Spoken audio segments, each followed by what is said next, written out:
A very good morning to all of you students. आप सभी शिक्षार्थियों का इस कक्षा में पुनः हार्दिक स्वागत है। यह कक्षा 12 के यूनिट 8 भारत पाक और चीन का विकासात्मक अनुभव नामक चैप्टर से है। इस क्लास की एक वीडियो हम पहले बना चुके हैं इस चैप्टर की। उस वीडियो में हमने इसके सिलेबस की बात करी थी कि कौन कौन सा सिलेबस है, इसमें क्या क्या हमें पढ़ना है। भारत, पाकिस्तान और चीन की मुख्य आर्थिक नीतियां, इनके बारे में बात की थी कि किस तरह की नीतियों को अपनाया, फिर आर्थिक सुधार शुरू किए, उनके बारे में बात की थी। चीन की great leap forward, commune system, महान सर्वहारा क्रांति, एक शिशु नीति, इन सब के बारे में हमने बात कर ली थी। विशेष आर्थिक जोन बनाए, इसके बारे में। फिर पाकिस्तान की अर्थव्यवस्था के बारे में बात की कि किस तरह से उसका इतिहास रहा, कैसे कैसे अर्थव्यवस्था स्वतंत्रता के पश्चात अब तक क्या स्थिति रही। इसके बाद भारत की अर्थव्यवस्था के बारे में भी बात की थी, हालांकि इसके बारे में बहुत कुछ हमने इसके यूनिट 6 में पढ़ लिया है। इसके बाद हम तीनों के तुलनात्मक अध्ययन की बात शुरू की थी हमने, और उस तुलनात्मक अध्ययन में डेमोग्राफिक इंडिकेटर, जनांकीय संकेतक की बात करी थी, जिसमें हमने इन तीनों ही देशों की जनसंख्या वृद्धि दर किसकी कितनी है, जनसंख्या का घनत्व, लिंग अनुपात, प्रजनन दर और नगरीकरण मीन्स अर्बनाइजेशन, इनके बारे में बात की थी हमने। डिटेल में बात करी थी किसका क्या कारण रहा, क्योंकि हमें थोड़ा सा कारण का अंदाजा होना चाहिए। आज हम शुरू करते हैं ग्रोथ इंडिकेटर्स की, कि किसने कितनी प्रगति की, कितना विकास किया, कितनी समृद्धि की। इस ग्रोथ इंडिकेटर्स में सबसे पहले हमें किसी भी देश का हम कितना विकास हुआ, कैसा देश है, इसके बारे में हम सबसे पहले एक सामान्य सा संकेतक लेते हैं जीडीपी का। जीडीपी वृद्धि दर की यदि हम बात करें तो ये काफ़ी ऊपर नीचे होती रही, लेकिन फिलहाल जीडीपी कितनी है पहले उसके बारे में बात करते हैं। तो अर्थव्यवस्था का सबसे महत्वपूर्ण सूचक जीडीपी वृद्धि दर माना जाता है। चीन 19.8 ट्रिलियन डॉलर के साथ दुनिया की दूसरी सबसे बड़ी अर्थव्यवस्था है ना। आपको याद नहीं करना, ये याद नहीं करना है कि चीन की अर्थव्यवस्था कितनी बड़ी है, 19.8 ट्रिलियन डॉलर है, ये आपको पेपर में नहीं पूछा जाएगा, ना आपको याद करना है। लेकिन इतना आपको याद रहना चाहिए, इतना आपको पता होना चाहिए कि चीन की अर्थव्यवस्था दूसरी सबसे बड़ी अर्थव्यवस्था है। चीन से भारत की जीडीपी छोटी है, 8.7, इसका मतलब आधे से भी कम है। और पाकिस्तान की जीडीपी भारत से 8 गुना से भी ज़्यादा कम है, 0.89, बहुत छोटा सा स्टेट है। भारत और चीन के सामने यदि हम देखें पाकिस्तान को, तो छोटा सा कंट्री है। जीडीपी पाकिस्तान की 0.89 ट्रिलियन डॉलर है। जब दुनिया के अधिकांश देश जीडीपी की वृद्धि दर 5% पर बनाए रखने में कठिनाई अनुभव कर रहे थे, तब चीन लगभग 10% के साथ आगे बढ़ रहा था। कब? जब चीन ने 1978 में आर्थिक सुधार किए, तब की बात है। जब 5% भी दुनिया के जो विकसित देश थे, जो बड़े बड़े देश थे, वो 5% भी वृद्धि दर अपनी मेंटेन नहीं रख पा रहे थे, तब चीन 10% के साथ बढ़ रहा था। आपसे इसी तरह के क्वेश्चन पूछे जाएंगे। इसके आगे यहाँ से ये क्वेश्चन बना दिया, ये सेंटेंस लिख दिया और इसके आगे लिख दिया क्यों। इस तरह के क्वेश्चन पूछे जाएंगे आपसे, तो आपको इनके आंसर पता करने हैं। ये आंसर कहाँ से आएगा बेटा जी? यहीं से आएगा। ये जो चाइना के बारे में हमने इसीलिए स्पेशल अलग से चीज़ें लिखी हैं कि सबकी, जैसे चीन ने विशेष आर्थिक जोन बनाए, है ना। चीन ने सुधारों का आरंभ 1978 में ही शुरू कर दिया था। सुधारों में क्या क्या किया, इनके कारण अर्थव्यवस्था तेज़ी से बढ़ी। चीन ने एक शिशु नीति अपनाई, है ना। ये जनसंख्या नियंत्रण में भी आ जाएगी कि चीन की जनसंख्या वृद्धि दर सबसे कम क्यों है, तो एक शिशु नीति के कारण भी है। महान सर्वहारा क्रांति आ जाएगी इसमें कि 10% उसने समृद्धि दर बनाए रखी, ऐसा क्यों हुआ। तो ये रीजन आपको मिला जुला कर देने हैं। 80 के दशक में पाकिस्तान भारत से आगे था, किसमें? जीडीपी की ग्रोथ रेट में, जीडीपी समृद्धि दर। चीन की समृद्धि दोहरे दर दोहरे अंक में थी और भारत सबसे नीचे था। लेकिन 11-15 के दशक में भारत और चीन की समृद्धि दरों में मामूली परिवर्तन हो आया, जबकि पाकिस्तान में 4% से अधिक की गिरावट आ गई। फिर मैं यहाँ पे एक क्यों शब्द लगा दूँ, क्यों, तो आपको इसके रीजन देने पड़ेंगे, है ना। क्यों? क्योंकि पाकिस्तान में राजनीतिक अस्थिरता आ गई, पाकिस्तान आतंक के जाल में फंस गया, जिससे निवेशकों का भरोसा पाकिस्तान से धीरे धीरे भरोसा उनका गिरने लगा, जिससे पाकिस्तान में एफडीआई, फॉरेन डायरेक्ट इन्वेस्टमेंट, कम हुआ, तो उसकी आर्थिक समृद्धि दर भी गिर गई। तो इस तरह के रीजन्स आपको तब दे सकते हैं जब आपने ठीक से इस चैप्टर को समझा होगा, है ना। एक क्लास इसमें पहले हो चुकी, तो आप पहले वो क्लास देख लें तो आपको इस क्लास को पढ़ने में मजा आएगा। सेक्टोरियल कंट्रीब्यूशन, क्षेत्रवार योगदान। 3 सेक्टर होते हैं हमारे। प्राइमरी सेक्टर जो कृषि सेक्टर है, कृषि क्षेत्र है। दूसरा उद्योग क्षेत्र जिसको सेकेंडरी सेक्टर बोलते हैं। तीसरा सर्विस सेक्टर, सेवा क्षेत्र, जिसको हम टर्सरी सेक्टर बोलते हैं। इनका यदि हम इन तीनों की अर्थव्यवस्था में देखें तो तीनों ही अर्थव्यवस्था में उद्योग और सेवा क्षेत्र में कार्यबल का अनुपात कम है, कृषि क्षेत्र में ज़्यादा है ना। यदि आप सकल घरेलू उत्पाद में योगदान देखें, भारत का कृषि क्षेत्र में 17%, उद्योग का 30% और ये 53%। चीन का कृषि क्षेत्र में योगदान, कृषि क्षेत्र का चीन की जो कुल अर्थव्यवस्था है, जीडीपी है, उसमें केवल 9% योगदान है। उद्योगों का 43% और सेवा क्षेत्र का 48%। तो यहां देख रहे हैं आप, पाकिस्तान का कृषि क्षेत्र का योगदान जीडीपी में 25%, 21% और सेवा क्षेत्र में 54%। यहां यदि आप देखें तो पाकिस्तान और भारत सीधे 17 से 53, 25 से 54 सीधे सेवा क्षेत्र में चले गए, है ना। कार्यबल कहां से? कृषि से निकला और सीधा सेवा क्षेत्र में चला गया। क्यों? क्योंकि औद्योगिक क्षेत्र में पैसा, निवेश की आवश्यकता होती है। तो इसी कारण भारत और पाकिस्तान में वस्तुओं और सेवाओं का उत्पादन कम है। आप देखते हैं आपके मार्केट में चीनी आइटम्स भरे पड़े हैं। क्यों? क्योंकि वहाँ सेकेंडरी सेक्टर काफ़ी डेवलप है। भारत का और पाकिस्तान का सेकेंडरी सेक्टर इतना डेवलप नहीं है। तो हम इसी के बारे में थोड़ा सा पढ़ते हैं।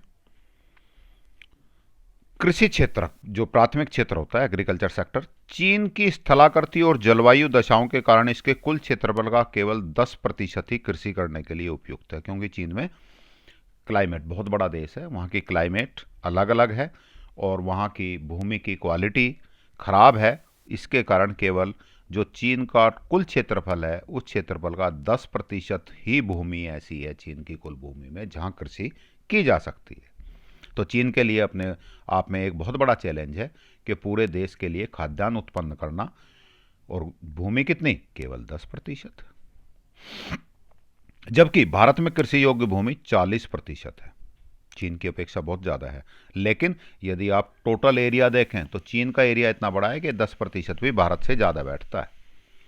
80 के दशक में चीन में 80% से अधिक लोग आजीविका का एकमात्र साधन के रूप में कृषि पर निर्भर थे। हमने पिछले ही लेक्चर में पढ़ा था कि 1980 के दशक तक तीनों ही देशों ने 1947, 1949, भारत और पाकिस्तान 47 में स्वतंत्र हुए और चीनी गणराज्य की स्थापना हुई 1949 में। उसके बाद 80 के दशक तक तीनों की आर्थिक स्थिति लगभग एक जैसी थी, वृद्धि दर लगभग एक समान थी, लेकिन उस दौरान चीन ने अपना आर्थिक ढांचा खड़ा कर लिया था। तो वहां उस समय भी 80 के दशक तक भी चीन में 80% से अधिक लोग आजीविका के रूप में कृषि पर निर्भर थे। और आज कितने प्रतिशत हैं बेटा? केवल 17%। भारत में कितने प्रतिशत लोग? 42%, 42.7। पाकिस्तान में 47। इसका मतलब 80% से चाइना 17% पे आ गया। इसका अर्थ ये हुआ कि चाइना की बहुत बड़ी पॉपुलेशन कृषि छोड़कर द्वितीयक और तृतीयक क्षेत्र की ओर बढ़ गई, जबकि भारत में ये कार्य होना अभी बाकी है। यहाँ से कृषि क्षेत्रक से लोग निकलकर द्वितीयक क्षेत्रक और तृतीयक क्षेत्रक में आए, इसके लिए सरकार प्रयासरत है, तभी हमारी जीडीपी बढ़ेगी, है ना। जीडीपी बढ़ने की वृद्धि में एक बहुत बड़ा अवरोध है। इसी कारण आप देख रहे होंगे कि सरकार कृषि बिल लाई है ना। अच्छा है बुरा है ये तो मुझे नहीं मालूम, इसके बारे में तो अभी भविष्य में समय ही बताएगा, लेकिन इसका एजिटेशन भी हो रहा है, विरोध भी हो रहा है। आप देख रहे हैं दिल्ली के बॉर्डर्स पर किसान बैठे हुए हैं, धरना दे रहे हैं, है ना। सरकार उनसे बातचीत भी कर रही है, ये सारी चीज़ें चल रही हैं। तो वो सरकार क्या चाह रही है कि ये जो कृषि में 42.7% जनसंख्या कार्यबल है, ये यहाँ से इसमें से कमी हो, क्योंकि इनका जीडीपी में योगदान कितना है, 17% है। इसका एग्जाम्पल को मैं आपको एक दूसरी तरीके से समझाता हूँ। आप ये समझिएगा कि भारत में कुल 100 लोग हैं। एक तरह की भारत की जनसंख्या कितनी होगी, 100, और 100 ही रुपए कमाते हैं। ठीक हो गई बात। अर्थात भारत की जीडीपी भी कितनी है, 100 रुपये। छोटा सा वैसे ही एग्जाम्पल समझने के लिए है। अब इसको ट्रिलियन डॉलर में लगा लो, बिलियन डॉलर में लगा लो, वो बाद की बड़ी बड़ी फिगर होती है, उन पे ज़्यादा ध्यान हम नहीं देंगे।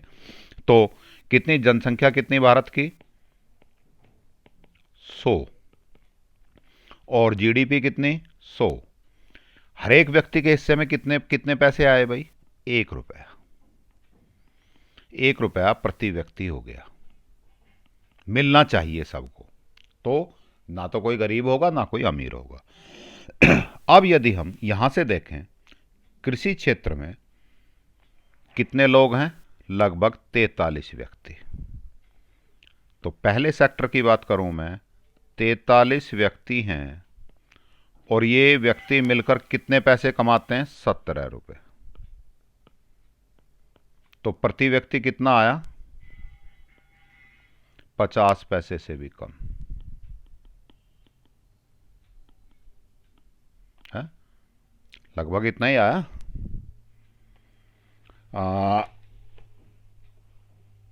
एक मिनट, अभी मैं कैलकुलेट करके ही बता देता हूँ आपको कितना आया।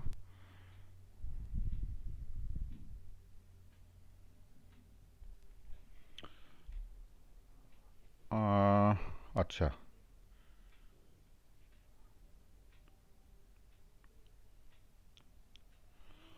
40 पैसे के करीब आया, 39.5। अर्थात इन लोगों की कमाई कितनी होगी बेटा जी, रुपए भी नहीं लिखूं अब तो 40 पैसे ही लिख दूं बस, 40 पैसे। अर्थात इन 43 व्यक्तियों की भारत में जो कृषि पर निर्भर हैं उनकी कमाई कितनी, 40 पैसे।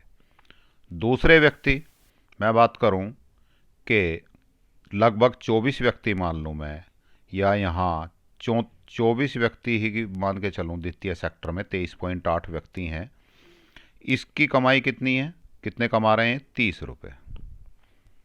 ऐसा ही है। तो इसको मैं कितने पैसे हो गए, 1 रुपये से ज़्यादा हो गए, 1 रुपया 25 पैसे। इनकी कमाई कितनी हो गई, 1 रुपया 25 पैसे। तीसरा सेक्टर की बात करूं, कितने व्यक्ति, लगभग 33.5, 34 व्यक्ति मान लो, कितने रुपए कमा रहे हैं, 53 रुपये कमा रहे हैं। इनके भी 1.5 रुपये के करीब बैठेगा, 1 रुपया 40 पैसे के आसपास। तो निश्चित रूप से ये वाले व्यक्ति तो बेटा गरीब ही होंगे। इनके हिस्से में कितने पैसे आ रहे हैं, इनको 40 पैसे में गुजारा करना है, इनको 1.25 रुपया मिल रहा है, इनको 1 रुपया 40 पैसे मिल रहे हैं। तो ये व्यक्ति निश्चित रूप से गरीब होंगे। और ये एक बहुत बड़ी जनसंख्या है, सबसे ज़्यादा लोग भी हैं 43, तो भारत की आधी से ज़्यादा जनसंख्या गरीब हो गई। अब इस गरीबी को मिटाने के लिए सरकार को कुछ तो प्रयास करने होंगे, और उन प्रयासों के तहत ही ये 3 कृषि बिल लाए गए हैं। अब इनके इफ़ेक्ट क्या होंगे, क्या कमियां हैं, ये तो वक्त बताएगा, आगे पता लगेगा कि इनसे किसानों को लाभ होगा या और नुकसान हो जाएगा और शोषण होगा। लेकिन आप समझ रहे हैं समस्या कहाँ है। ये समस्या 43 व्यक्ति 40 पैसे से भी कम कमा रहे हैं, 39 पैसे ही कमा रहे हैं, जबकि ये 24 व्यक्ति 1 रुपया 25 पैसे कमा रहे हैं। तो ये निश्चित रूप से इनकी अपेक्षा बेटर होंगे। और ये भी एक विकसित, जो आप दूसरे भी जो विकसित अर्थव्यवस्थाएं हैं, आप देखेंगे जैसे जैसे कोई देश विकास करता जाता है तो प्राथमिक सेक्टर से सेकेंडरी सेक्टर और सेकेंडरी से टर्सरी सेक्टर की ओर गति, कार्यबल का स्थानांतरण होना शुरू हो जाता है। ये विकास की एक अवस्था है। यदि प्राइमरी सेक्टर से लोग निकलकर सेकेंडरी और टर्सरी सेक्टर की ओर नहीं जा रहे हैं तो इसका मतलब देश की अर्थव्यवस्था स्टैग्नेंट है, गतिहीन है, उसमें कोई समृद्धि या विकास नहीं हो रहा है। चलिए जी, लेकिन उस समय सरकार ने लोगों से कृषि कार्य त्यागने और हस्तशिल्प, वाणिज्य और परिवहन जैसी गतिविधियां अपनाने के लिए प्रेरित किया। किसकी बात कर रहे हैं हम? चाइना की, है ना। महान सर्वहारा क्रांति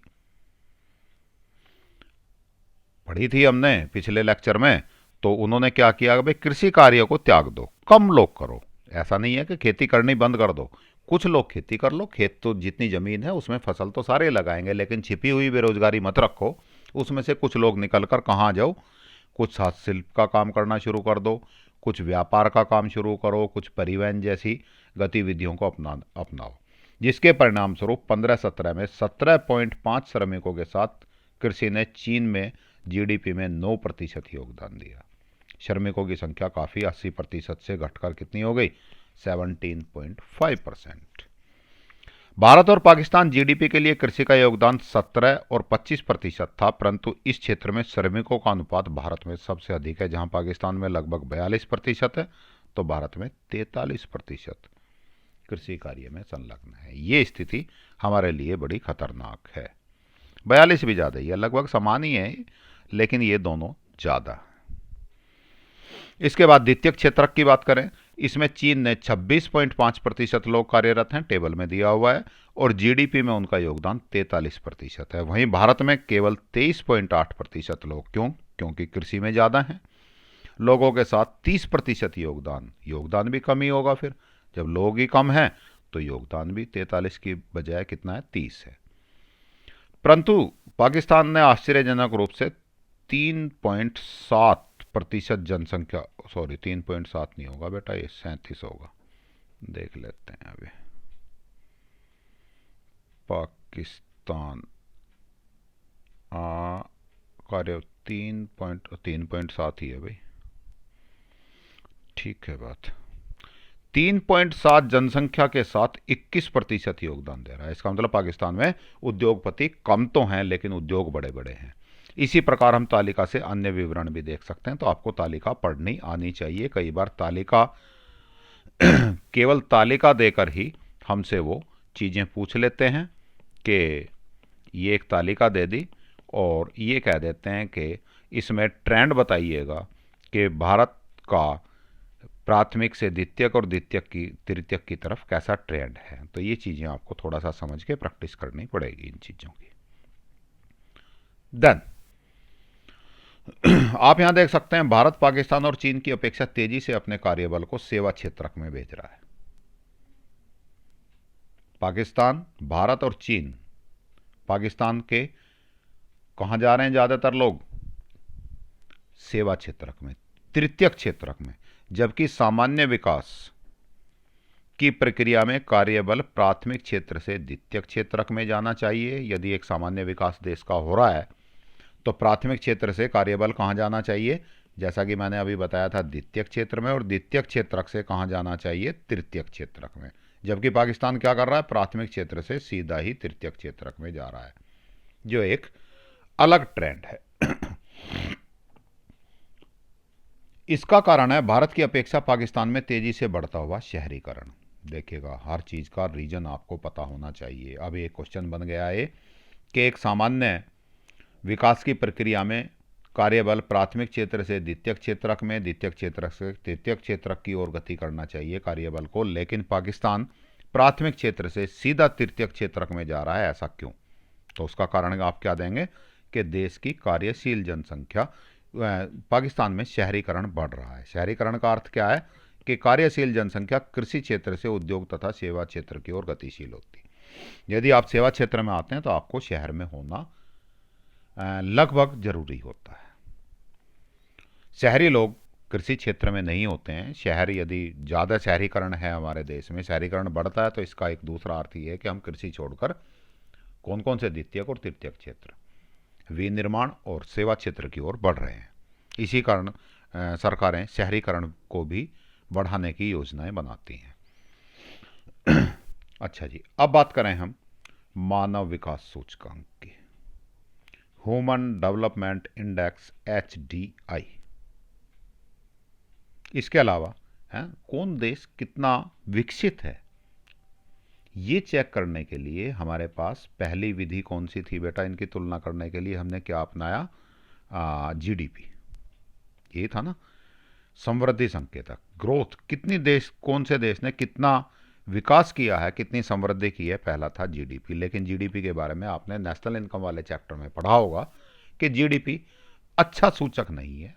आइडिया तो लगता है हमें देश के विकास का, लेकिन GDP बहुत ज़्यादा पैसा होना खुशहाली की निशानी नहीं है। है ना, हमेशा ही ज़्यादा पैसे वाले खुशहाल होंगे ऐसा ज़रूरी नहीं है। और भी संकेतक हैं। HDI अभी आप पढ़ेंगे तो आपको अंदाज़ा लग जाएगा। मानव विकास सूचकांक, ह्यूमन डेवलपमेंट इंडेक्स, इसके अलावा एक हैप्पीनेस इंडेक्स की भी बात है। ये आजकल अभी पिछले 2-3 साल से आपको पढ़ाया भी जाने लगा है, हैप्पीनेस करिकुलम। हैप्पीनेस इंडेक्स एक नया इंडेक्स आया है दुनिया में, इसके बारे में भी अभी बात करेंगे। पहले या चलो पहले हैप्पीनेस इंडेक्स की बात कर लेते हैं। हैप्पीनेस इंडेक्स कहने का अर्थ ये है कि लोग कितने खुश हैं। खुशहाली दरअसल खुशी से आती है, इसका पैसे से बहुत ज़्यादा संबंध नहीं है। संबंध तो है, यदि व्यक्ति की मूलभूत आवश्यकताएं पूरी नहीं हो रही हैं, इस सर्दी में यदि किसी व्यक्ति के, गरीब व्यक्ति के पास कपड़े नहीं हैं, तो ठंड लगेगी, रात को उसको सोने में दिक्कत आएगी, तो वो खुश नहीं रह सकता। ये तो है, इतनी तो इम्पोर्टेंस है पैसे की। और एक पैसे यदि आपके पास हैं और आपके पास पर्याप्त गर्म कपड़े हैं, आप पर्याप्त साधन खरीद पा रहे हैं सर्दी से बचने के लिए, खाना खाने के लिए, पेट भरने के लिए, तो आपके खुश रहने की संभावनाएं बढ़ जाती हैं। लेकिन पैसा सब कुछ नहीं है। बहुत सारा पैसा होते हुए भी यदि हमारे आपसी संबंध, परिवार के जो भी लोग हैं, हमारे संबंध, आपस में संबंध, अपने पड़ोसियों से संबंध अच्छे नहीं हैं, रोज़ झगड़ा होता है, रोज़ एक नई समस्या खड़ी कर रहे हैं हम आपस में, तो निश्चित रूप से पैसा ज़्यादा होगा तो भी हम बहुत ज़्यादा खुश नहीं रह पाएंगे। That's a happy. ये कौन देश कितना खुश है, वो हम एक नया इंडेक्स बना लिया, हैप्पीनेस इंडेक्स। इनके इसके इंडिकेटर्स भी होते हैं, कहाँ कहाँ चीज़ें नापते हैं हम, है ना। इसमें बहुत अच्छा एक एग्जाम्पल है भूटान। भूटान देश ऐसा देश है जिसकी GDP बहुत थोड़ी है, बहुत अमीर लोग नहीं है, साधारण से लोग हैं, लेकिन वो लोग खुश हैं। आपको एक भूटान की घटना बताता हूँ। एक मार्केट में दुकानें हैं, इन दुकानों में एक व्यक्ति को एक सर्दी से बचने के लिए जर्सी लेनी थी या जैकेट लेनी थी। ये दुकानदार, ये वाला दुकानदार था, ये दुकानदार उस समय अपना शटर डाउन कर रहा था। लगभग 3 या 4 बजे होंगे शाम के, जबकि बाजार तो 7-8 बजे तक खुला रहना चाहिए। यहाँ और दुकानें भी, जो जर्किन की दुकानें थी या गर्म कपड़ों की दुकानें थी, वो लगभग बंद हो गई थी। ये भी अपना शटर बंद कर रहा था। वो ग्राहक इसके पास पहुंचा कि भाई मुझे एक जर्किन चाहिए। उसने कहा कि जी आज तो दुकान बंद हो गई है, मैं शटर बंद कर रहा हूँ, कल आ जाइएगा आप। खैर इस व्यक्ति ने रिक्वेस्ट की कि भाई मुझे सर्दी लगेगी रात को, मेरे पास कपड़ा नहीं है। उसने दुकान खोली और कपड़ा, वो जैकेट जर्किन जो भी थी, उसको बेच दी। इस व्यक्ति से जब ये पूछा गया कि भाई जब ग्राहक तुम्हारी दुकान पे खड़ा हुआ है, शटर ही तो डाउन किया था, आपने दोबारा उठा देते, दे देते, क्यों नहीं, मना क्यों कर रहे थे? तो ये व्यक्ति कह रहा था कि हमारे यहाँ एक ऐसा ट्रेंड है कि हम बाज़ार में ये सोच कर आते हैं कि आज लगभग कितने रुपए की सेल होकर सबको अपना अपना अंदाजा है कि हमारे जीवन की गुजर, मूलभूत आवश्यकताएं पूरी हो जाएंगी। और यदि जैसे मैं सोच के आता हूँ कि मेरी 3,000 की रुपए की सेल होने पर मुझे इतना पैसा बच जाएगा कि मेरी मूलभूत आवश्यकताएं पूरी हो जाएंगी, तो ये लोग क्या करते हैं बेटा जी, यदि ये 3,000 रुपये की बिक्री दोपहर को 1 बजे तक ही हो गई, तो ये 1 बजे अपना शटर बंद कर देगा, बंद करके अपनी इच्छा से घर चला जाएगा। बाई चांस बिक्री बंद करने से पहले ही ज़्यादा हो गई इसकी, तो अगले दिन दुकान बंद कर देगा। इससे क्या फ़ायदा है भाई? एक तो ये अपना क्वालिटी टाइम अपनी फैमिली को, अपने जीवन को, अपने खुद को दे सकता है, समय बस, है ना। ऐसा नहीं है कि सुबह 8 बजे दुकान खोल दी और रात को 10 बजे तक दुकान पे ही पड़ा है। अपने शौक, अपनी परिवार को मिलना जुलना, उनको समय देना, वो सब इसने ख़त्म कर लिया। इससे एक फ़ायदा और भी होगा इसका, जो ये वाला दुकानदार है, ये भी जरकिन की दुकान है या गर्म कपड़ों की दुकान है, ये सारी सेल करता रहेगा तो ये बहुत अमीर हो जाएगा और ये गरीब हो जाएगा, क्योंकि सेल तो टोटल मार्केट की तो उतनी ही होनी है। तो अब इससे क्या होगा? ये गरीब होगा तो ज्वेलस होगा इससे, और आपस में तनाव बढ़ेगा। अब क्या हो रहा है कि इसने 3,000 की सेल की, घर चला गया, इसकी मान लीजिए सुबह से कुछ कम भी सेल हुई थी, तो अब शाम को ग्राहक इसी की दुकान पे जाएंगे, इसकी सेल भी पूरी हो जाएगी। इस तरह से सभी लोगों में जीडीपी का योगदान, सभी लोगों का जीडीपी में योगदान लगभग बराबर होता है, और जीडीपी का हिस्सेदारी भी सब लोगों की लगभग बराबर होती है। तो आपस में द्वेष, जलन, ये चीज़ें ख़त्म हो जाती हैं, सब लोग खुश रहते हैं। दैट्स हैप्पीनेस, है ना। और हैप्पीनेस के बारे में बहुत सारी चीज़ें आपने पढ़ी भी होंगी, आपको पढ़ाया जा रहा है, सिलेबस में भी है। हमारे आदरणीय शिक्षा मंत्री जी ने एक बहुत अच्छा प्रोग्राम ये हैप्पीनेस का रखा है। इसका मतलब खुशहाली, खुशी का पैसे से बहुत ज़्यादा संबंध नहीं है, हम खुश कैसे रहें ये सिखाया जाता है आपको, जो एक बहुत अच्छी बात है ना। जीवन का लक्ष्य पैसा कमाना नहीं है, खुश रहना है। कुछ कम पैसों में भी हम ज़्यादा खुश रह सकते हैं यदि हम समझदारी से काम लें। चलिए बात करते हैं हम HDI, human development index. GDP से कुछ अलग है। इसमें HDI में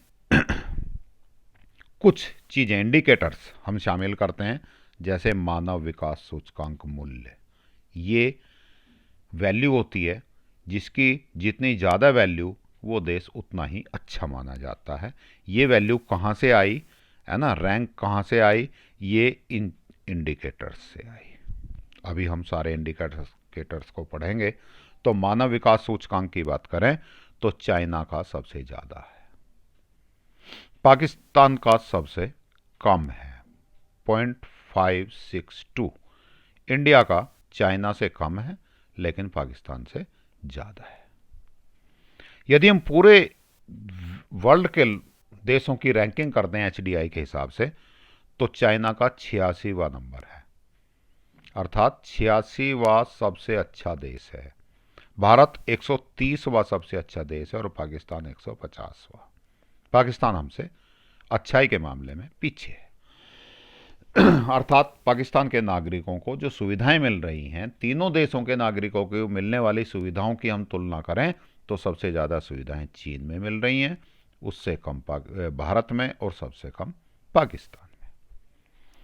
अब ये चीज़ें कहाँ कहाँ से आती हैं? जैसे जन्म के समय जीवन प्रत्याशा। जीवन प्रत्याशा क्या होती है? उस किसी भी व्यक्ति का जब जन्म होता है तो वो लगभग कितने दिन जिएगा, ये एक औसत आयु कह लो आप उस देश के नागरिकों की। औसत आयु जितनी ज़्यादा उतना ही देश अच्छा, है ना। औसत आयु कब बढ़ेगी? भाई स्वास्थ्य सुविधाएं अच्छी हैं, वहाँ का क्लाइमेट अच्छी है, वातावरण अच्छा है, खान पान ठीक ठाक मिलेगा, तभी तो आयु बढ़ेगी। तो भारत की आयु लगभग 70 साल के आसपास है, औसत आयु। अब भारत 68.8, ये 16-17 के आंकड़े हैं, अब थोड़ी सी और बढ़ गई है, चलो 16-17 के हिसाब से बात कर लेते हैं। भारत की 68.8, चाइना 76.4, पाकिस्तान 66.6, अर्थात पाकिस्तान के लोगों की औसत आयु या जीवन प्रत्याशा सबसे कम, चाइना की सबसे ज़्यादा, इंडिया की चाइना से कम, चीन से कम और पाकिस्तान से ज़्यादा। विद्यालय में औसत वर्ष के एक व्यक्ति अपने जीवन में विद्यालय में कितने वर्ष गुजारता है ना। एक मान लीजिए कहीं शिक्षा की व्यवस्था ही नहीं है, वो गया ही नहीं बेचारा स्कूल तक, तो 0 वर्ष हो गए। कोई किसी गांव में केवल प्राइमरी स्कूल है, वो 5 साल पढ़ने के बाद घर ही बैठ गया, तो उसने कितने साल गुजारे? 5 साल। कोई बहुत विकसित सा शहर है या उसने वहाँ बच्चा मान लीजिए 14 साल पढ़ा, है ना, 10th की, फिर 12th की, फिर ग्रेजुएशन की, फिर एमए कर ली, मान लो 15-16 साल पढ़ा, तो वो किसकी कितनी है, वो जितनी ज़्यादा होगी उतना ही देश अच्छा होगा, और जितनी कम होगी उतना ही देश खराब होगा। चीन 77.8, भारत 6.4, पाकिस्तान 8.6। यहाँ इंडिया सबसे पीछे है।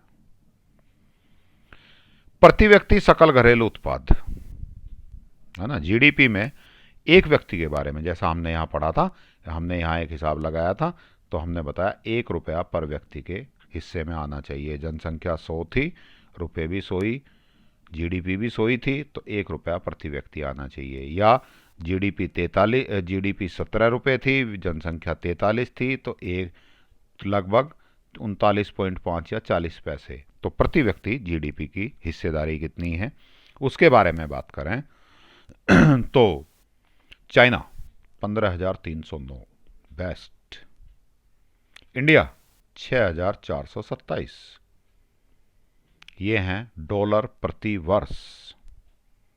ये चाइना से कम है लेकिन पाकिस्तान से ज़्यादा है। पाकिस्तान प्रति व्यक्ति आय सबसे कम है। गरीबी रेखा से नीचे रहने वाले लोगों का प्रतिशत,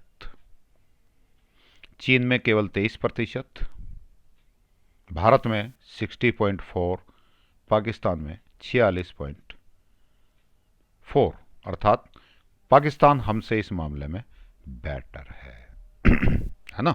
ये गरीबी रेखा से नीचे रहने वालों का प्रतिशत किसके हिसाब से, इंटरनेशनल मार्केट के हिसाब से, जहां $3.20 प्रतिदिन चाहिए, है ना। हमारी भारत के अनुसार यदि हम पूछें गरीबी रेखा से नीचे रहने वालों का, तो लगभग 30% से कम लोग हैं, और यहाँ कितने लिख रखे हैं, 60% से भी ज़्यादा लोग, है ना। तो ये अलग अलग मापदंड हैं। भारत की कैलोरीफिक वैल्यू के हिसाब से भी है, 30 रुपये पर डे कमाने वाला हिसाब है, तो ये गरीबी रेखा सबकी अलग अलग है। भारत की गरीबी रेखा कम है, इसके कारण वहाँ लोग कम दिखाई देते हैं।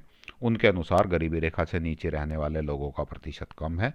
तो आप याद वही रखिएगा यदि पूछा जाए, क्योंकि मैंने आपको बार बार बता रहा हूँ, ये आंकड़े आपको याद रखने की ज़रूरत नहीं है, बस इतना याद रखना है कि गरीबी रेखा से नीचे रहने वालों के प्रतिशत में चाइना में ऐसे लोग सबसे कम हैं, जबकि भारत में सबसे ज़्यादा है।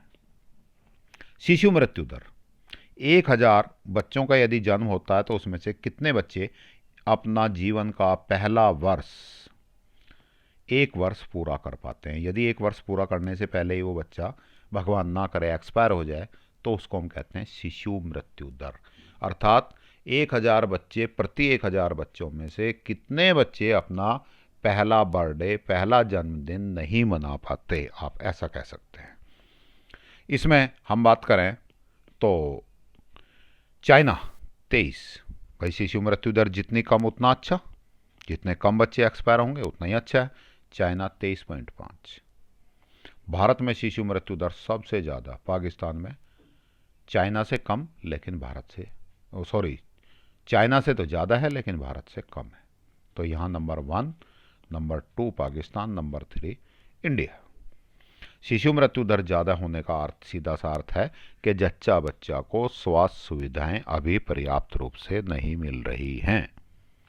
मातृ मृत्यु दर, बच्चे को जन्म देते समय यदि बच्चे की माता की मृत्यु हो जाती है तो उसको हम कहते हैं मातृ मृत्यु दर। 1,00,000 माताएं जब बच्चे को जन्म देती हैं उनमें से कितने की मृत्यु हो जाती है? चाइना में 1,00,000 पे 27, भारत 174, पाकिस्तान 178। पाकिस्तान हमसे भी नीचे है ना। हम देख रहे हैं भारत और पाकिस्तान दोनों चाइना से तो नीचे हैं ही, है ना। चाइना तो हमसे काफ़ी डिफरेंस से अच्छा है, लेकिन भारत और पाकिस्तान के मामले में कुछ मामलों में पाकिस्तान आ गए, कुछ मामलों में भारत आ गए, तो लगभग एक जैसी स्थिति है। जब आपने वहाँ स्थिति, देशों की स्थिति देगी, 130 और 150 में भी ज़्यादा अंतर नहीं है ना। और यहाँ इंडेक्स में भी देखो तो 0.64 और 0.56, जबकि इंडिया का, चाइना का तो काफ़ी आगे है। पीने के पानी, स्वच्छ पेयजल कितना उपलब्ध है, कितने प्रतिशत लोगों को उपलब्ध है साफ पीने का पानी? चाइना में 96, इंडिया में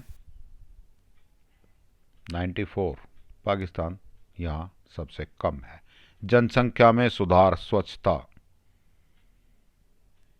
75%, 44.2, 58.3, है ना। ये इसका एक कारण स्वच्छता एक फैक्टर से हमेशा जुड़ी होती है। पॉपुलेशन डेंसिटी, जनसंख्या घनत्व जितना कम, स्वच्छता होने की उतनी ही संभावना ज़्यादा होती है ना। एक ही कमरे में 8 लोग रहते हैं तो निश्चित रूप से वो कमरे में गंदगी रहेगी, और यदि उस कमरे में एक ही व्यक्ति रहता है या पूरे फ्लैट में एक ही व्यक्ति रहता है तो वो फ्लैट साफ सुथरा या वो मकान साफ सुथरा रहने की संभावनाएं बढ़ जाती। कुपोषण का शिकार बच्चे कब होंगे? जब गरीबी होगी। जितने ज़्यादा कुपोषण के शिकार बच्चे वो देश उतना ही पिछड़ा हुआ। चाइना सबसे आगे 8.1, second India and third one is Pakistan, सबसे पीछे 45% बच्चे कुपोषण का शिकार होते हैं। अच्छा, इसमें यहाँ जो हमने पीपीपी, अमेरिकी डॉलर, परचेजिंग पावर पैरिटी, क्रय शक्ति क्षमता के कितना खर्च करते हैं, कितना खरीदने की क्षमता रखते हैं। तो एक बार हम इसको रीडिंग मार देते हैं। सेम वही चीज़ें जो मैंने आपको एक्सप्लेन की हैं उन्हीं को लिखा है नोट्स के रूप में, जिससे आप बाद में पढ़ सकें, समझ आ सके। उपरोक्त सारणी दर्शाती है कि चीन भारत तथा पाकिस्तान से बेहतर है। यह अनेक संकेतों के विषय में सही है, जैसे आय संकेतक, प्रति व्यक्ति जीडीपी, निर्धनता रेखा से नीचे रहने वालों की जनसंख्या का अनुपात, मृत्यु दर, स्वच्छता, साक्षरता तक पहुंच, जीवन प्रत्याशा तथा कुपोषण, ये सारे हमने ऊपर एक्सप्लेन किए। पाकिस्तान निर्धनता से नीचे के लोगों का अनुपात और स्वच्छता के मामले में इसका, पाकिस्तान का निष्पादन मीन्स परफॉर्मेंस, प्रदर्शन भारत से बेहतर है। परंतु मातृत्व मृत्यु दर, मानव विकास सूचकांक, जीवन प्रत्याशा, प्रति व्यक्ति सकल घरेलू उत्पाद, शिशु मृत्यु दर तथा कुपोषण के शिकार बच्चों के प्रतिशत के मामले में भारत ने पाकिस्तान से बेहतर प्रदर्शन किया है।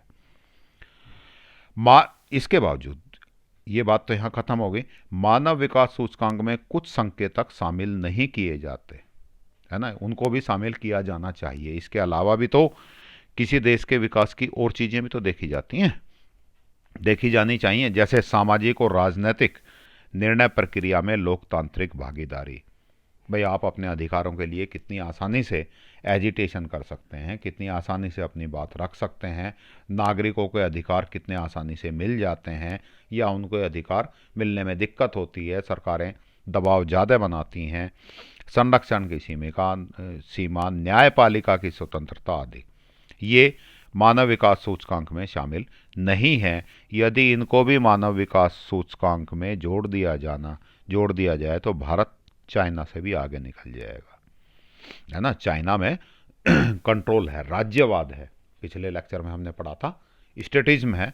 वहाँ जैसे प्रेस की स्वतंत्रता, अखबारों की, मीडिया की, इसकी स्वतंत्रता बहुत ज़्यादा नहीं है। वहाँ से जो भी खबर जाएगी, जो भी खबर प्रसारित होगी, पहले सरकार से अनुमति लेनी पड़ेगी। इसका मतलब निष्पक्ष पत्रकारिता की वहाँ बहुत ज़्यादा संभावना नहीं है।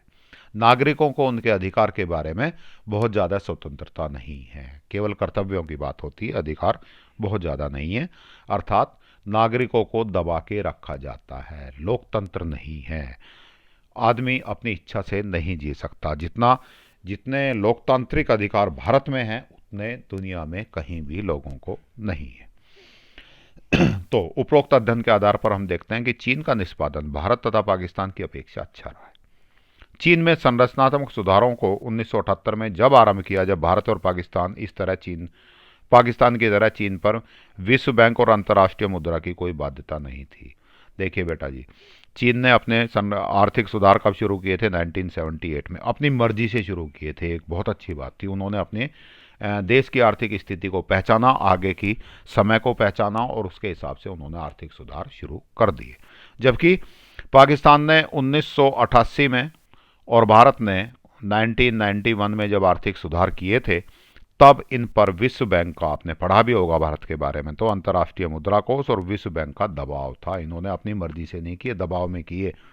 है ना। भारत के बारे में तो आपने पढ़ा भी होगा कि इन पे 15 भारत पे केवल 15 दिन का ही सामान खरीदने का विदेशी मुद्रा रह गई थी, तो इनको लोन कहीं से मिला नहीं। तो विश्व बैंक और मुद्रा बैंक ने, अंतर्राष्ट्रीय मुद्रा कोष ने ये कहा कि भाई हमारे आर्थिक सुधार आप लागू करोगे तो ही हम लोन देंगे, तो मजबूरी में करने पड़े थे इन्हें। 1978 से पहले माओवादी शासन के दौरान चीन की धीमी आर्थिक समृद्धि और देश के आधुनिकीकरण के अभाव को लेकर चीनी संतुष्ट नहीं थे, है ना। जो आर्थिक समृद्धि दर थी धीमी थी 80 के दशक से पहले, 78 से पहले, इसीलिए तो चीन ने अपनी बात को पहचान के सुधार कर लिए। व्यापक भूमि सुधार कब माओ के शासन में 78 से पहले ही हो गए थे। ग्रेट लीप फॉरवर्ड आदि के बाद बहुत तेजी से विकास नहीं हुआ, अतः शिक्षा और स्वास्थ्य के क्षेत्र में आधारिक संरचना की स्थापना किए जाने के फलस्वरूप उन्होंने 1978 में अपने संरचनात्मक सुधारों को आरंभ किया। प्रत्येक सुधार को पहले छोटे स्तर पर लागू किया गया, बाद में उसे व्यापक पैमाने पर लागू किया गया। ये चीन की रणनीति के बारे में बात कर रहे हैं कि उन्होंने विकास की रणनीति कैसे अपनाई। चीन की राजनीतिक स्थिरता, निर्णय लेने की क्षमता तथा सख्त कानून है के कारण चीन की आर्थिक समृद्धि का सपना सच हुआ। ये 3 चीजें तो आप बेटा कोई भी कारण पूछे उसी में लिख ही सकते हैं। कौन कौन सी? कि चीन में राजनीतिक स्थिरता है, चीन की सरकारों में निर्णय लेने की क्षमता है और वहाँ के कानून सख्त हैं। ये तो आप किसी भी, जहाँ भी चीन की बड़ाई करनी हो आप ऐसा आंसर में लिख ही सकते हैं, इसके अलावा और चीज़ें तो लिखनी ही है आपको। परंतु चीन में राजनीतिक स्वतंत्रता का अभाव और मानव अधिकारों पर इसके निहितार्थ चिंता का विषय है ना। वहाँ चीन में मानव अधिकार नहीं है। वहीं पाकिस्तान यदि किसी चीज़ में पीछे है उसके बारे में लिखना है तो आप क्या क्या कारण लिख सकते हैं। अन्य कारणों के साथ साथ ये कारण भी जोड़ सकते हैं क्या क्या, पाकिस्तान में आतंकवाद है, राजनीतिक अस्थिरता है, सरकारें अपना पूरा कार्यकाल पूरा नहीं कर पाती, उससे पहले ही मिलिट्री शासन लग जाता है, उठापटक होती रहती, विदेशी सहायता और ऋणों पर आधारित अर्थव्यवस्था, सारी अर्थव्यवस्था विदेशों से जो सहायता मिलती है, सब्सिडीज मिलती हैं विदेशों से, जो एक तरह का आप कह सकते हैं कि बहुत लो रेट पे दान मिलता है, उस पर आधारित है। और जब आतंकवाद है तो वो मिलने में कमी हो गई, एफडीआई और ये ऋण और सहायता, तो निश्चित रूप से अर्थव्यवस्था गिर गई। अत्यधिक उधार, बहुत ज़्यादा उधार है पाकिस्तान पे, अब आगे कोई देश देने को तैयार नहीं है। कृषि क्षेत्र की अस्थिर निष्पादन, बारिश हो जाती है क्योंकि इंफ्रास्ट्रक्चर आधारिक संरचना पाकिस्तान में कृषि के मामले में बहुत अच्छी नहीं है, इसी कारण मौसम अच्छा रहा, जलवायु बारिश समय पे हुई तो उत्पादन, कृषि उत्पादन बहुत ज़्यादा, और यदि इस साल मौसम खराब रह गया तो कृषि उत्पादन बहुत कम। उसे आर्थिक संकेतों, इन सब के कारण उसके आर्थिक संकेतकों में गिरावट आई है। यद्यपि पाकिस्तान के अंतर्राष्ट्रीय गरीबी से संबंधित आंकड़े सकारात्मक हैं, परंतु यहाँ निर्धनता बढ़ रही है। निर्धनता से कम नीचे जीवन जीने वालों लोगों की जनसंख्या भारत से कम है, लेकिन अब गरीबी बढ़ना शुरू हो गई है पाकिस्तान में। क्यों? ये सारे कारण। यहां भारत का निष्पादन साधारण रहा। साधारण मीन्स ना बहुत अच्छा रहा ना बहुत खराब रहा। चीन से हर जगह पीछे, अधिकांश चीन से तो हर जगह ही पीछे है, पाकिस्तान से अधिकांश मामलों में आगे है। अधिकतर लोग कृषि पर निर्भरता, ये एक बहुत बड़ी कमी है जिसे सरकारें अब दूर करने की कोशिश कर रही हैं। आधारिक संरचना का अभाव है ना। फिलहाल सरकार आधारिक संरचना, अभी किसान रेल चल रही है, कहीं बहुत सारी सड़कें बन रही हैं, पुल बन रहे हैं। इंफ्रास्ट्रक्चर जब तक मजबूत नहीं होगा देश कोई भी प्रगति नहीं करेगा। संसाधनों के अनुपात में अत्यधिक जनसंख्या, इस पे अभी काम किया जाना, बहुत काम किया जाना बाकी है। हमारी जनसंख्या वृद्धि दर पाकिस्तान से कम है, लेकिन अभी भी बहुत तेजी से बढ़ रही है, और बढ़ती हुई जनसंख्या के लिए संसाधन उत्पन्न करना बड़ा टेढ़ी खीर है। घोटाले, राजनीतिक अस्थिरता, भ्रष्टाचार आदि हैं जो अर्थव्यवस्था के पिछड़ेपन की निशानी है। ये जब तक रहेंगे ये चीज़ें हमें सुधार करनी पड़ेंगी यदि हमें आगे बढ़ना है तो। भारत में निर्धनता रेखा से नीचे रहने वाली 1/4 से अधिक संख्या का स्तर ऊपर उठाने की आवश्यकता है। जब तक ये गरीब रहेंगे, इसमें अधिकांश गरीब कहाँ हैं? गाँव में, कृषि से जुड़े हुए लोग। तो जब तक ये गरीब रहेंगे, भारत की 1/4 से भी ज़्यादा जनसंख्या है, तब तक देश विकास नहीं करेगा। तो ये आपका चैप्टर यहाँ कंप्लीट हो जाता है। इसके अभ्यास प्रश्न की बात करें, वे विभिन्न साधन कौन से हैं जिनकी सहायता से देश अपनी घरेलू व्यवस्था को मजबूत बनाने का प्रयत्न कर रहे हैं, है ना। साधन कौन कौन से, इंफ्रास्ट्रक्चर और ये सारी चीजें। वह समान, सामान नहीं बेटा, ये समान शब्द है। विकासात्मक रणनीतियां कौन सी हैं जिनका भारत और पाकिस्तान ने अपने अपने विकासात्मक पद के लिए पालन किया है। पंचवर्षीय योजनाएं थी, दोनों ने ही लागू की थी। मिश्रित अर्थव्यवस्था को अपनाया था, दोनों ने ही किया था। इसके साथ साथ दोनों ने ही स्वतंत्रता के पश्चात सार्वजनिक क्षेत्र के उपक्रमों पर अपना विश्वास जताया था, है ना। और भी आप ढूंढेंगे तो मिलेंगे। 1958 में प्रारंभ की गई चीन की ग्रेट लीप फॉरवर्ड अभियान की व्याख्या कीजिए। मैंने ऊपर लिखा है ग्रेट लीप फॉरवर्ड 1958 में शुरू हुआ, जिसमें चीन के विशेषज्ञों और छात्रों को कहाँ भेजा गया, कहाँ है भाई, भारत चीन, ये रहा ग्रेट लीप फॉरवर्ड, ये वाला, इसको पढ़िएगा, है ना। लोगों को उनके आंगन में उद्योग लगाने के लिए प्रोत्साहित किया गया, है ना, जिससे चीन की कृषि जनसंख्या किधर शिफ्ट हो जाए, सेकेंडरी और टर्सरी सेक्टर में। देन आगे बात करें हम, चीन में एक संतान नीति के निहितार्थ क्या है। निहितार्थ मीन्स उसकी पॉजिटिव नेगेटिव दोनों चीज़ें बतानी है। एक संतान नीति से चीन की जनसंख्या वृद्धि दर बहुत कम हो गई, चीन की जनसंख्या बहुत धीरे धीरे बढ़ रही है। लेकिन इसका एक नुकसान भी है कि एक समय ऐसा आएगा चीन में जवान लोग कम रह जाएंगे, 2 बूढ़े और 1 जवान रहेगा। तो जवान लोग कम हो जाएंगे और वृद्धों की जनसंख्या बढ़ जाएगी, जिससे चीन में कार्यबल या आप कह सकते हैं मजदूर या श्रमिकों की संख्या कम हो जाएगी, उत्पादन करने वाले लोग कम और खाने वाले बढ़ जाएंगे। साथ में ये जो वृद्ध व्यक्ति हैं, इन लोगों के लिए स्वास्थ्य सेवाएं और अन्य सेवाएं भी देने की जिम्मेदारी सरकार पर बढ़ जाएगी। एक लॉस भी होगा आने वाले समय में, है ना। भारत के पास चीन की अपेक्षा ये एक पॉजिटिव पॉइंट ज़्यादा है कि हमारे पास युवा जनसंख्या सबसे ज़्यादा है दुनिया में। चीन में युवा धीरे धीरे कम हो रहे हैं और वृद्धों की संख्याएं बढ़ रही हैं। मानव विकास के विभिन्न संकेतकों का उल्लेख कीजिए। उसी टेबल में आप उठा सकते हैं जो डिस्कस किए थे हमने। उन विभिन्न कारकों का मूल्यांकन कीजिए जिनके आधार पर चीन की आर्थिक विकास में तीव्र वृद्धि हुई, है ना। कौन कौन सी फैक्टर्स हैं, इसमें से कुछ फैक्टर तो आप यही कह सकते हैं जो आपने यहाँ पढ़े थे, जो मैंने अभी बताए थे आपको। कुछ ऊपर जो ग्रेट लीप फॉरवर्ड है, महान सर्वहारा है, कम्यून है, ये सारे फैक्टर्स। पाकिस्तान की धीमी समृद्धि और पुनः निर्धनता का कारण बताइए। यही जो मैंने बोल्ड में लिखे हैं, ये वाले कारण। इसके अलावा बात करें रिक्तिस्तान की, 1956 में देश की प्रथम पंचवर्षीय 1956 में किसकी, पाकिस्तान की। भारत की कब, 1951, चाइना 53 एंड 56, पाकिस्तान। मातृ मृत्यु दर पाकिस्तान में सबसे ज़्यादा है ना। इसको तो पढ़ के ही पता लग रहा है, चीन तो हर मामले में अच्छा है ही। तो मातृ मृत्यु दर जितनी कम उतना अच्छा। तो मातृ मृत्यु दर चीन की कम होगी, पाकिस्तान की ज़्यादा होगी। निर्धनता रेखा से नीचे रहने वालों का अनुपात किसमें, भारत में ज़्यादा है। में आर्थिक सुधार 1978 में चीन में शुरू हुए थे।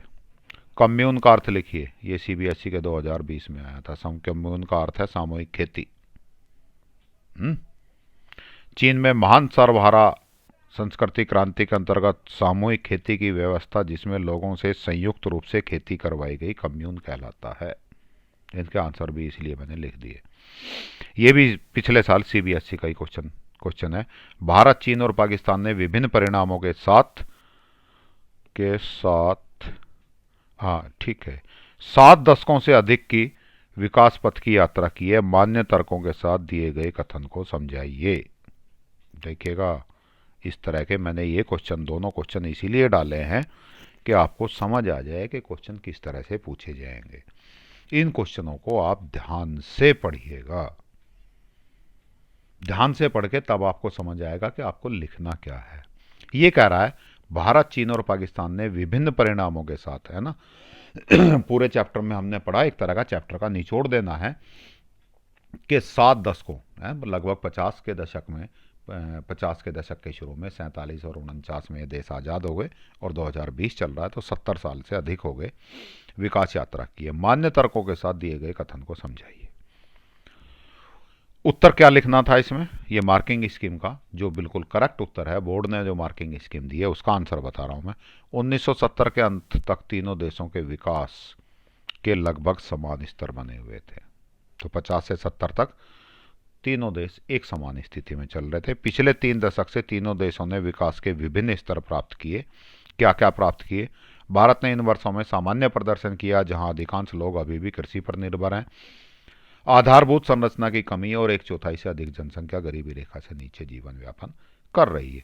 पाकिस्तान ने राजनीतिक अस्थिरता, विप्रेषित धन और विदेशी सहायता पर अत्यधिक निर्भरता, विप्रेषित धन मीन्स डोनेशन, सहायता या लोन, तथा कृषि में अस्थिर प्रदर्शन के कारण निम्न प्रदर्शन किया।